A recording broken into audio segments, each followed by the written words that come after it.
So, this is Ralph Eckert for Billiard Network again. Welcome to our tutorial number 8 this time. And it's a pretty strange thing this time. It's about speed control. And if you remember, we separate always the things like potting abilities. If you need to play good pocket billiards, you have to have pocket abilities or potting abilities. And you have to have abilities of position play, which requires knowledge of direction and knowledge or feeling of speed control.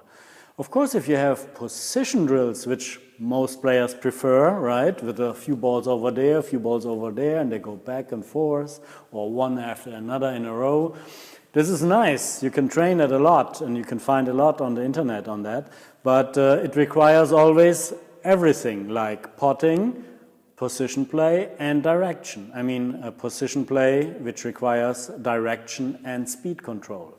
But you can also train that separately, because when you make just a position drill back and forth, then you make a mistake. It's hard to say, oh, the difficulty, or I have to work more on my direction knowledge, or I have to work more on my speed control or potting ability. Right? It's hard to make the difference there. But so I give you a possibility how you can train, for example, speed control on these specific 10 to 20 or 30 degree shots we just had prior to this. And yeah, and of course there are also speed controls we already had on follow shots and draw shots. Now it's about speed control on 10, 20, 30 degree shots. Later on we will have also speed control on 40, 50 and 60, 70 degree shots. But that's totally different, right? So we have to train everything separately here. And when you watch the picture, which will be on your screen about today's drill, you will see zones, like 8 zones. The first diamond zone here. So when you play number 1, you have to park cue ball in that zone without touching the rail. And the same zone is also the second zone where you have to park the cue ball again over here, but after rail contact. So this is like, let's do this. You have ball in hand behind that center line, okay? And so you can see maximum is a straight shot. And if you go more than 30 degrees, you will lose control over the cue ball because you are limited here on this line. You cannot go outside this line. You have to keep the cue ball inside those 2 diamonds. And so this requires, specifically this drill, requires maybe 20% potting ability. It's close to the pocket, right? Not that difficult. You are required to keep the ball inside this 2 diamond field. So maybe another 30% ability is necessary here for keeping the direction of the cue ball. But the main difficulty in this drill is to keep the speed control along from every zone to another. And if you give it a try, you will see if this is a problem for you or not. And of course, I will show you also different versions, more difficult or easier as well. Let's make a little cut over here, and then I'm gonna start with the first 2 or 3 positions. Let's have a look at this. So ball in hand over here. For the first field, it's just okay if you put it like maybe on 2 or 3 degrees, just enough when you make a stop shot that it will run into that field. And here you see already the difficulty. If you come from here and you make a stop shot requires a certain amount of speed, right? And then you can't hold it over there if you are not very accurate where to hit at. For example, if I would have hit this kind of angle in that pocket, it would be fine probably. But I came in over there, so it was too hard, and I hit the rail, which is not allowed, and I also missed this field. I'm outside of that diamond, right? I have to stay inside this and that diamond. So, remember, if you are in a training mode, when you start to practice first, then it's okay. You just set it up again and try again until you get it. If you are in a documentation mode, you know the difference, right? Documentation mode, maybe once per week only, and see if you can do it already, how many times out of 8. When you have only one try per ball and position zone, how many out of 8 can you get? And there you have, you set your goal, and there that's what you train for during the week, from one week to another. You can train as much as you want to get it done maybe a week later. So let's pretend we are in a training mode. I can try again, and this time I was using the center of the pocket, not so much outside, and then you can keep it inside the zone without touching that rail particularly, right? So there's also the difficulty I show you also. Of course, when you are here and you just roll it, then of course you miss the zone over there. So field 1 is a little bit tricky, I can confess. So let's go for 2, which is the same zone but after this rail. And here I can naturally use, either way, a little bit of an angle, maybe from here, and then I can just roll it. It's quite okay to keep it inside this zone and keeping it in this zone with this one diamond here just after the rail contact. So looks easy, doesn't it? And let's move on to number 3. So number 3 is 1, rail, 2, rail, 3 is between those 2 diamonds, anywhere, and inside those 2, of course. You saw the picture from the drill in your screen. So I can go over here again, and then just need to, you see, difficulty, I was running out of that. So I lost speed control, but it was not actually because I lost the feeling. I was not accurate on aiming. You see, I hit it in this side of the pocket, which left more spin on the cue ball, so I'm missing that field. So this is what's needed over here is also accuracy a little bit more. Again, same mistake actually. So when you have to tell yourself, concentrate, then remember, put quality in every step. One first side, perspective, then build up the picture, down,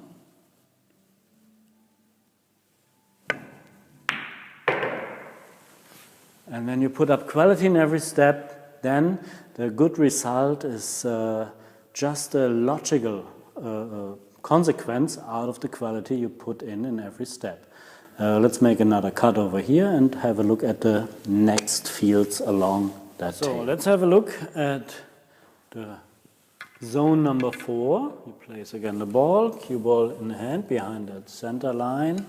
And this time it's zone 1, rail, 2, 3, 4. So anywhere between those 2 diamonds. And yeah, that's what you have to imagine, right?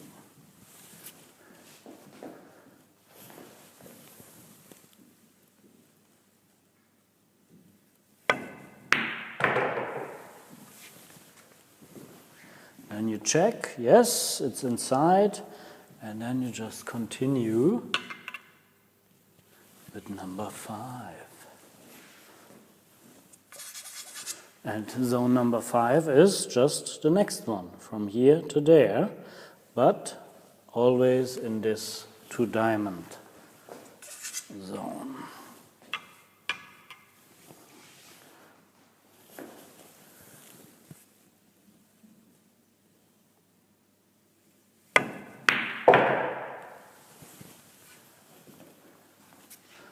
Oh, I missed it just by a hair.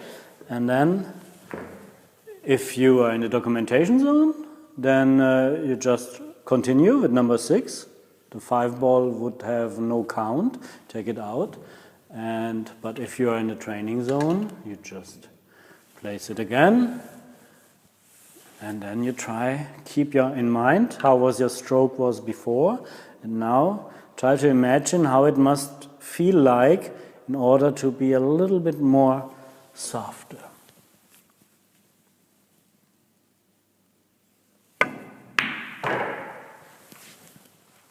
I guess it was a little bit more soft, but I also hit inside here, so I have to repeat another one.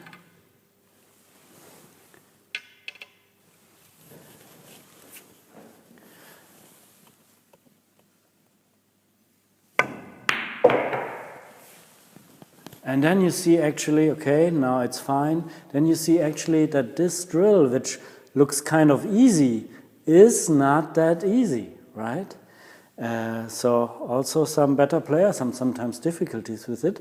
But if you put a little bit time and practice in it, you will see a fast development, and it will be worth a lot in a game, you can imagine maybe, because this drill shows you or gives you more security on a totally different way. Imagine if you have that shot and you need some position down here.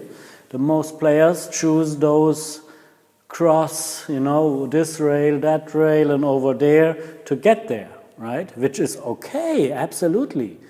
But this gives you also the possibility just to go up and down the table and keep control of the cue ball. Where does it exactly end up? And stop maybe on the way. Don't have to go all the way down first, right? So it's very important, and not many players take a closer look at this also. So it's a drill I guess you see the first time over here. So let's make a cut and have a look at the next 6 positions, which is over here. And then the 7 will be a wider field, because when we go on a bigger distance, then you need a little bit more tolerance. I mean, at least in training. If it's in a real game, we know the situation gives you the tolerance, right? And here we have to give ourselves in training the tolerance. That's actually the difference between training and match play. Also, like the non-repeatable effect. That's why we make a difference between documentation parts and training parts. Okay, so let's have a look at the 6 ball.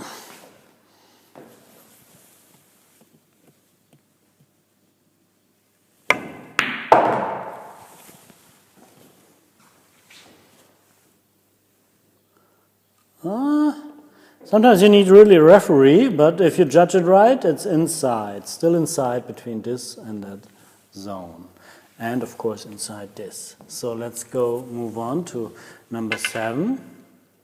And sometimes, maybe you already recognize it, when you pick the right speed, maybe for this or that field, just by accidentally hitting the ball too much on this side of the pocket or on this side of the pocket.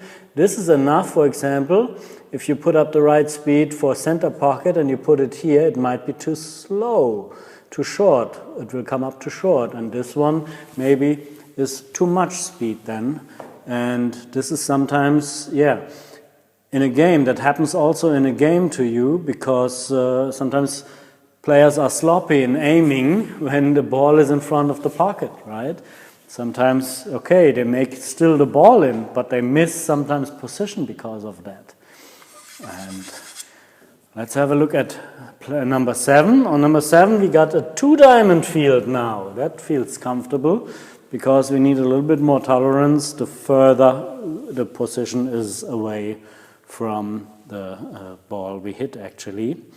This is Not always happen in a game, of course. In a game, it's always the situation which gives you the tolerance. If the next ball is just sitting here near the pocket, you got whole table tolerance, right?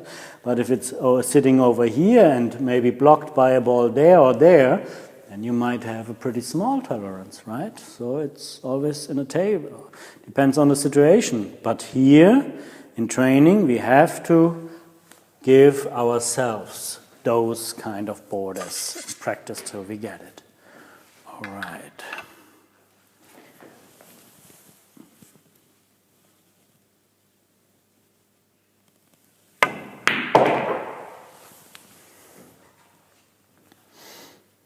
Yeah, that's pretty good between here and there. And number 8, last one actually, is the last zone here. But it counts with or without rail contact. So actually it looks smaller, but it's the same as big as field number 7.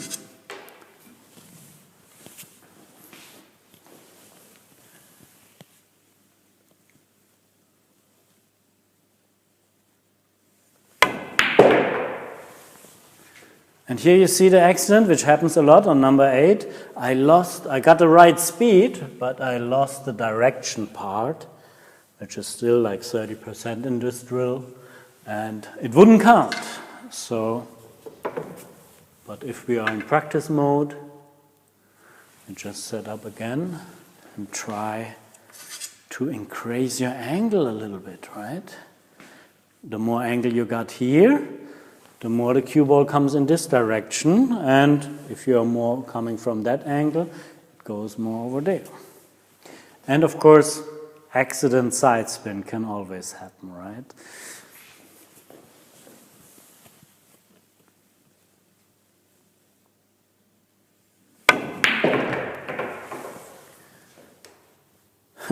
Now I made an adjustment, and you see too much of an adjustment, so I need even a third try for that one. Actually bad, but you know, I'm not a friend of repeatings, I'm lazy, so we keep it as it is.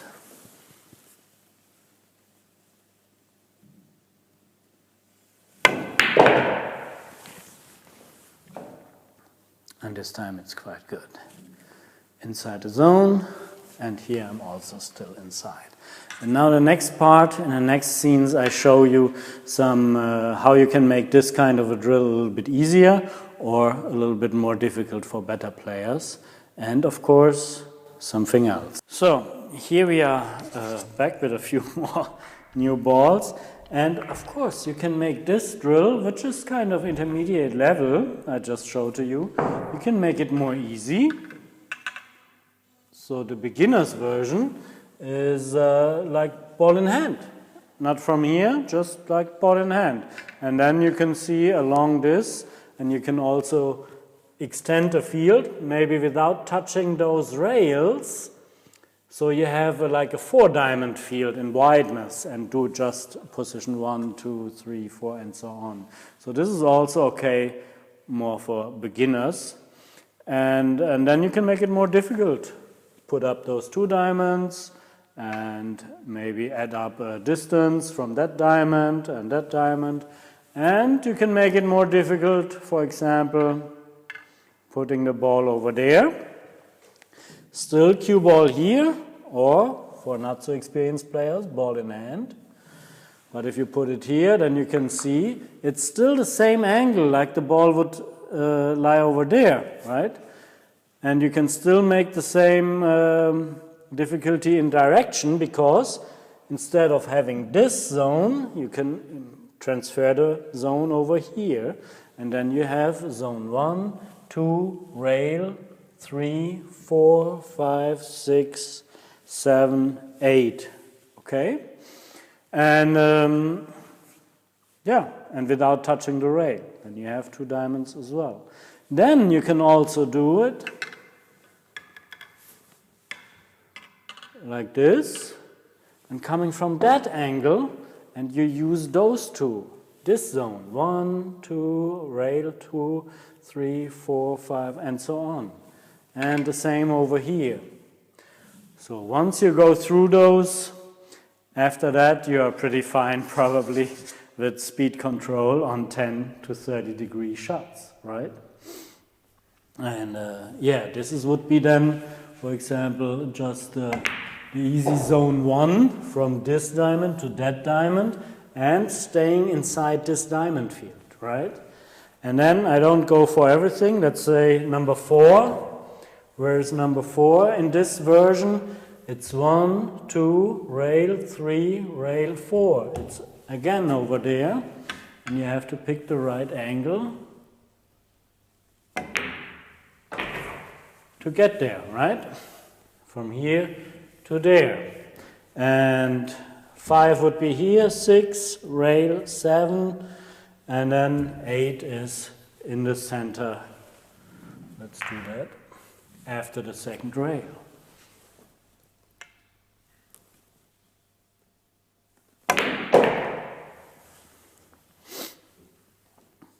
Well, I mean, barely. And yeah, and that's what happens always in a game, right? These kind of angles, these kind of speeds, and of course you're free to use other ways. That's okay, but you don't have always a choice. So I hope you like this kind of drill. It's just a little strange. You won't see those kind of drills very often, and it's still, yeah, more a little bit percentage of potting, a little bit percentage of direction, but main difficulty, main focus is on speed control, okay? Getting the feeling. Where is the difference between zone 4 and zone 5, zone 7 to zone 8? This feeling, it won't drop from the sky. You can work on it and get it. And no matter what kind of situation, how and what exact drill you train it, once you worked on that feeling, once you adapt it, you can transfer it to so many other different situations. So let's have a look at the other drill, which is also necessary for these kind of shots. And here we are with this second drill I like to show you, and which is also part of the little test. I will have a few words on that maybe later on also. But you will see on your screen also the diagram, the picture of this particular drill here. We have to deal on, if it's about speed, on 10, 20 and 30 degree shots. It's not always about the follow shots, the follow version we just had. It's also about along the stop shot line, along the tangent line, okay? And if we have this drill, then you see, if we follow the stop shot line, then we are fine till zone number 5 probably, but we will come outside there on after zone 6 or so. So it's this drill which goes from here to there and back. This drill is about staying below the stop shot zone, so breaking the tangent line. Maybe with a follow stun or a replacement, you are always fine into this zone, which is between this and that diamond. Between this and that diamond, okay? And the cue ball, this is on a half diamond between this and that, okay? And the cue ball is ball in hand from this to this diamond. You see on the diagram. Because then if you're on this outside point, then you got a 10 degree shot. And if you're on this outside spot, you got a 30 degree shot, which is helpful to get field number 8, for example, later on. If you stay more on the side, in the middle, you can still get any field. But here, you can't get the first ones, and here you have difficulties to get the last ones. So, let's start. The first position zone would be you pocket the ball, or let's say the difficulties here, pocketing this ball, maybe 30% requirements, staying in the zone another 30%, but 40% main target is again on the speed feeling if it's about those stub shot versions. So let's go more on this side of the zone. First shot would be hitting the rail and stay into the first half diamond. Not too difficult maybe, and again it makes a difference if you cheat a pocket on this or that side. But I'm quite fine here. And then you go for ball number 2. Your choice where you place the cue ball, and this time you need to get the next half diamond. So the first 4 zones are splitted into half diamonds to give you this feeling, because that's easier to get which is nearby and harder to get the positions if you need a lot of power to get on the other side, or if you have this angle you have difficulties to hold the cue ball, then you have to go cross ways, and there of course, yeah, there I lost my point here, but anyhow, let's go for the next one, which is the second half diamond. Oh, I missed that. Let's do it again. Oh, I not even make this.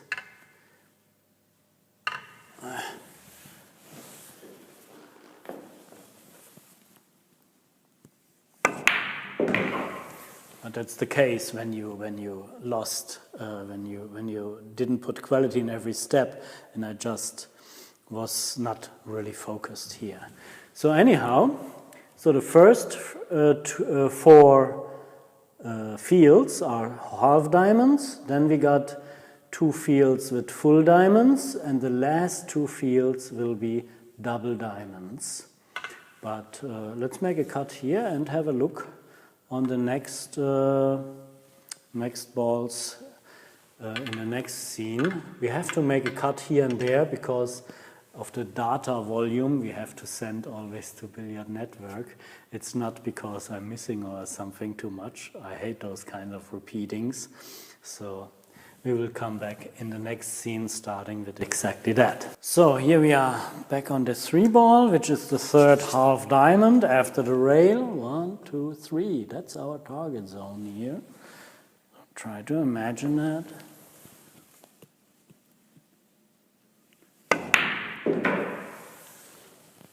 Yeah, barely in. And then maybe I don't need to do for our tutorial here, I don't need to do all of them, right?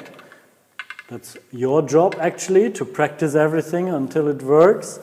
I will make a jump and go after 3. This would be 4. I go right to number 5, where I have a little bit more comfort zone with 1 diamond from here to there. And I choose for that, I choose more the middle position in our 1 diamond range. But it's still the same job. Step 1, 2, 3, 4, 5, 6, 7. Stay down, and here we are, exactly. And then I make another jump. 6 would be here, without hitting that rail. And 7 would be after hitting that rail, up to here, anywhere from here to here after the second rail. Let's do number 7 then. And keep in mind, you're restricted between this and that diamond. So here and here. So this will give you the feeling for speed on those kind of stun shots, on those 10 to 30 degree shots. So 7, I can choose a little bit more over here to get 1, 2 rail and then stay in that zone. Step 1, 2, 3, 4,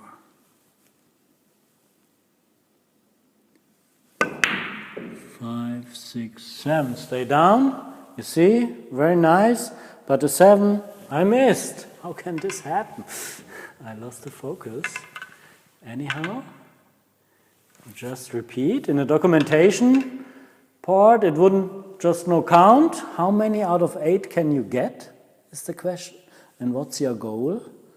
Of course, your goal might be to get 8 out of 8 at some day, but on what kind of number do you start if you give it a real go, right? But if you are in the training mode, documentation once a week, in a training mode you just repeat until you get one after another.